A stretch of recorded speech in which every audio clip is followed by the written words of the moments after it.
የሃይማኖት ትግል መሆኑ የሚታወቅ አሞራው መለው ሳሞራው ማንንም ጥራ ማንንም ተቻችለን ኑረን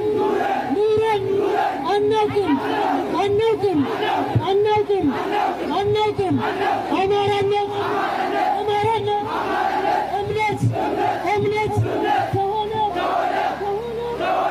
እኛ ሙስሊሞች። ይህ አቡ ቢላል ሚዲያ ነው። አቡ ቢላል ሚዲያ በሳምንት 2 ቀን 2 ቪዲዮዎች ይለቅላችኋል። በመሆን እናንተ ቻናሉ ሰብስክራይብ በማድረግ ቤተሰብ ይሁኑ። ይህ አቡ ቢላል ሚዲያ። ሰላም አለይኩም ወራህመቱላሂ ወበረካቱ። ውድና የተከበራችሁ እህቶች፣ ወንድሞች ሀገር ውስጥም ያላችሁ ውጭም ያላችሁ ኢትዮጵያውያን ሁላችሁም ባላችሁበት ያለ ሰላምና እዝነት አይለያችሁ እያልኩኝ እንግዲህ በዚህ በምስሉ ላይ የምታዩዋቸው ኡስታዝ በባለፉት 4-3 ቀናቶች በእሳቸው ጉዳይ ማህበራዊ ሚዲያ ማለት ነው መነጋገሪያ ሆነ። እንግዲህ እንደሚታወቀው በደቡብ ወሎ መካነ ሰላም ማለት ነው እኒህን ኡስታዝ እንዲሁም ከእሳቸው ውጭ 3 ሰዎች ጭምር በፋኖ በጥንፈኛው በሙስሊሙ ጠል ማለት ነው እንዴት ተገደሉ ሁላችንም እናውቃለን። ብዙዎቹ እነሱ አልገደሉም፣ ሌላ በገደላቸው በፋኖ ምክንያት በፋኖ ስበብ አታርጉ እያሉ ነው። ግን ለእነሱ ማስረጃ 2 ማስረጃዎች ይዤላችሁ መጥቻለሁ። እስቲ እነሱን እናዳምጥና የእኛ ትግል የሃይማኖት ትግል መሆኑ የሚታወቅ አሞራው መለው ሳሞራው ማንንም ጥራ ማንንም ቢባቅ ነው። አትጠራጠሩ። ብዙ ነን አንቄ አምጥቼ ያሳያል። ሁሉም የሀገራችን አርሶ አደሮችም ሁሉም ይሄ ትግል ቅዱስ ትግል መሆኑን እናውቃለን። በሆድ የተሸበበ የባንዲያ ስብስብ ለማጥፋት ኦልሬዲ ዝግጁ ነን።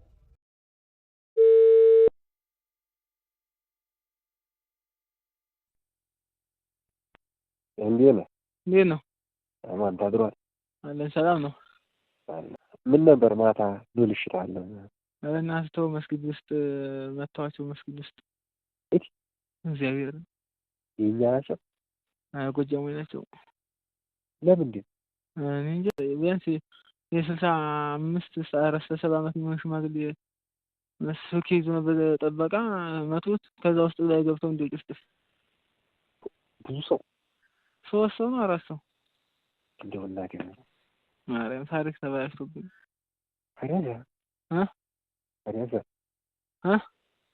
አረ እንዴት ሆነ? አሁን ታይ መስጊድ አካባቢ ነበር ያለው ተቆውጥ ያለ ለቅሶ ነው ያለው። ምን አይነት ነው አንተ? በጣም ተው እና ሊወልቃለ እንግዲህ ይህን ይመስላል። መጀመሪያ አካባቢ ያያችሁት ማለት ነው ሃይማኖትን መሰረት ያደረገ የነሱ ትግል ሙስሊሙን እንደሚያጠፉ ሲናገር የነበረው አይታችሁታል ማለት ነው። ከዛ ቀጥሎ ደግሞ ያለው በድምጽ የሚያወሩት ስለተገደሉት ኢማም እንዲሁም ኡስታዝ ስለተገደሉት ማን የጎጃም ልጆች እንደገደሏቸው የሚያወሩበት ነው ማለት ነው እንዳያችሁት መረጃው። በነገራችን ላይ በጁንታውና ያኔ በአማራ ክልል በነበረ ጦርነት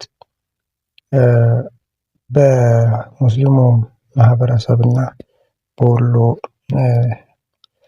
እንትን እያረጉ ሲያስገቧቸው እየመሩ ሲያስገቧቸው የነበሩት የእነሱ ርዝራዥ ናቸው። ምክንያቱም ሙስሊም እንዲጠፋ ብቻ ስለሚፈልጉ ማለት ነው።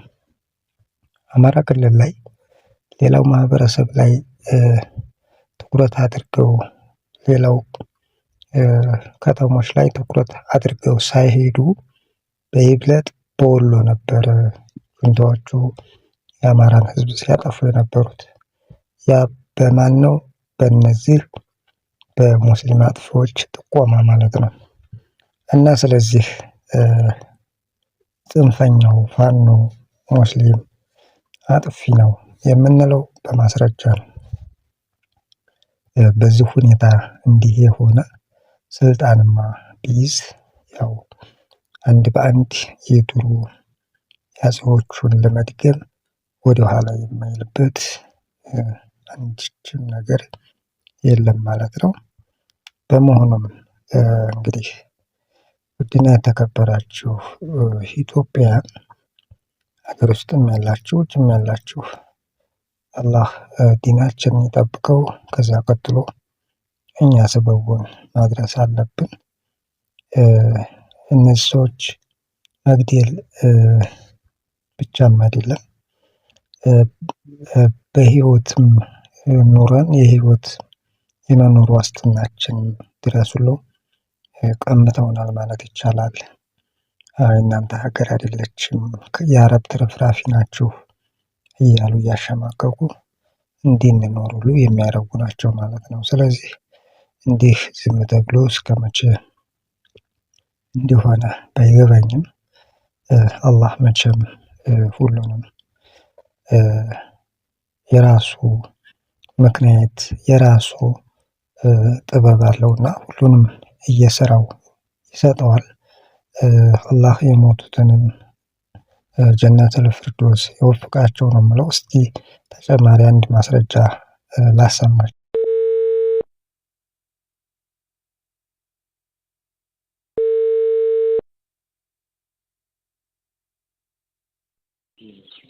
አለ ነገች በምን አካባቢ ናቸው? ያን ማን የነሱን ካምብ ዝቅ ብለና ታችን በኩል ነው ያዘው። የትኛው ይሄ ትናንት ሲዋጉበት የነበሩት ይዘው ማለት ነው ጥላት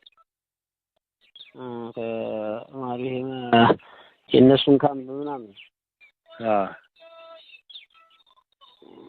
እሺ እነዛኞችስ ላይ ሜጃ ላይ አሉ? እነዛኞቹ ጎራው ላይ ናቸው። እዚህ እንትን ብለዋል። የሞስ መስጊድ ገብተው ሰው ሁሉ ገለዋል። እነዛ ጎጃሞች ሰምቻለሁ። ማታ ሄዱ ብያቸው ነበር። ሰምቻለሁ። እንዴት ነው ያለው ሁኔታ ታዲያ? በጣም ሰው ይሰባሰባል ወደዛ ሁሉ ገቡ ወደዛ ወደ መስጊድ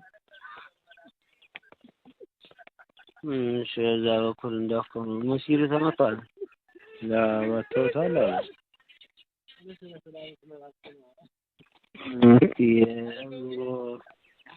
ቲክቶክ ላይ ራሱ ፖስተውታል መስሎኝ።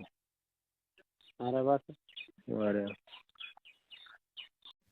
ተጨማሪ ማስረጃ ይህንንም ያሳየኋችሁ የስልክ ልውውጥ ነው ማለት ነው።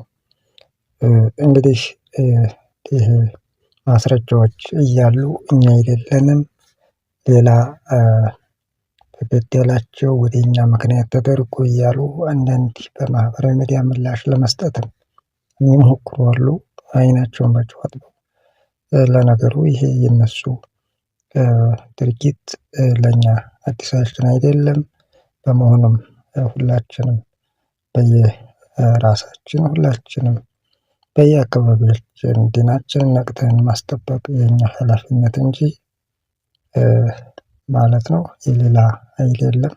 ትኩረት ማድረግ የኛ ጉዳይ ብለን መያዝ ያለብን እኛው ራሳችን ነን። የሞቱትንም አላህ ጀነተል ፊርደውስ ይወፍቃቸው። ውድና የተከበራችሁ የአቡ ቢላል ሚዲያ ቻናል ተከታታዮች ቻናሉ አዲስ ነው፣ ሰብስክራይብ በማድረግ ቤተሰብ የሆኑ ባካችሁ ሰብስክራይብ አድርጉኝ። ለዛሬ ይህን ያካል ካልኳችሁ ኢንሻአላህ ባላህ ፍቃድ ነገ በሰዓቴ ይዤላችሁ ብቅ እላለሁ። ሰላም አለይኩም ወራህመቱላሂ ወበረካቱ።